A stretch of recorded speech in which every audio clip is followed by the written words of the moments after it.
श्रीमद् भागवत महापुराण की विलक्षण महिमा। श्रीमद् भागवत महापुराण कोई साधारण पुराण नहीं है। यह एक कल्प वृक्ष के समान है जो हमारी सारी इच्छाओं को पूरा कर सकता है। जब एक परलोकगत आत्मा ने अपने उद्धार के लिए घर वालों से श्रीमद् भागवत सप्ताह कराने की याचना की और सप्ताह कराने पर उसे सद्गति प्राप्त हुई। यह घटना गत दिसंबर सन 1969 की है, जो कि बिल्कुल सत्य है। उत्कल देश के विख्यात कटक नगर में गुलाबराय मांडूमल नाम की एक प्रसिद्ध फर्म है। उस फर्म के मालिक ने अपनी बेटी का विवाह धूमधाम से किया, परंतु कुछ साल बाद ही उनकी बेटी का निधन हो गया। लेकिन निधन होने के कुछ दिनों बाद से ही उसकी चचेरी बहन बहुत बीमार रहने लगी। सब लोग परेशान हो गए कि इसको क्या हो गया है।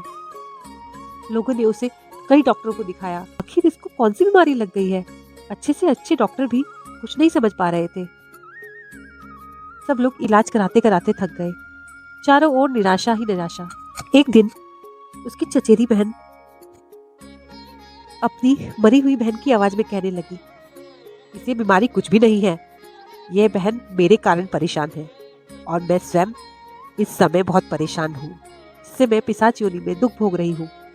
जब तक मेरी पिशाच योनि से मुक्ति नहीं होगी, तब तक मेरी इस बहन की बीमारी ठीक नहीं होगी और इसे सुख शांति नहीं मिलेगी। तो घर वालों ने पूछा, हम क्या उपाय करें जो तुम्हें मुक्ति प्राप्त हो जाए। तब प्रेतात्मा ने कहा, भागवत पाठ कराने से मुझे मुक्ति प्राप्त होगी।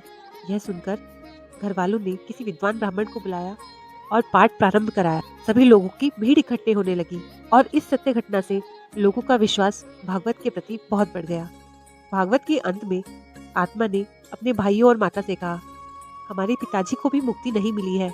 आजकल के बच्चे अपने माँ बाप की संपत्ति तो ले लेते हैं, लेकिन उनकी अंत्येष्टि श्राद्ध समय पर नहीं करते। अतः पिताजी को भी मुक्ति की जरूरत है। आप पिताजी के लिए भी भागवत पाठ कराएं। और प्रेतात्मा की सास भी भागवत पाठ में सम्मिलित हुई थी।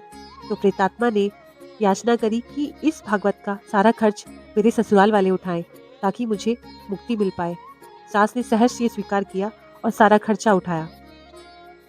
उधर श्रीमद् भागवत सप्ताह समाप्त होने पर आत्मा को सद्गति प्राप्त हो गई और इधर उसकी जीवित चचेरी बहन भी सब प्रकार के रोगों से मुक्त हो गई और आज भी वह पूर्णतः स्वस्थ है। उसके सारे घर वाले भी आनंद पूर्वक रह रहे हैं। यह है श्रीमद् भागवत पुराण की अद्भुत महिमा। सत्य घटना से सिद्ध होता है कि हमारे शास्त्र पुराणों की सभी बातें अक्षर अक्षर बिल्कुल सत्य है।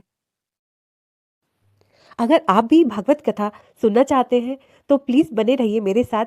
मैं अपनी नेक्स्ट वीडियो में एक नए अंदाज में भागवत महापुराण आपके लिए लेके आऊंगी, जिससे मेरा और आपका हम सभी का उद्धार होगा। राधे कृष्णा।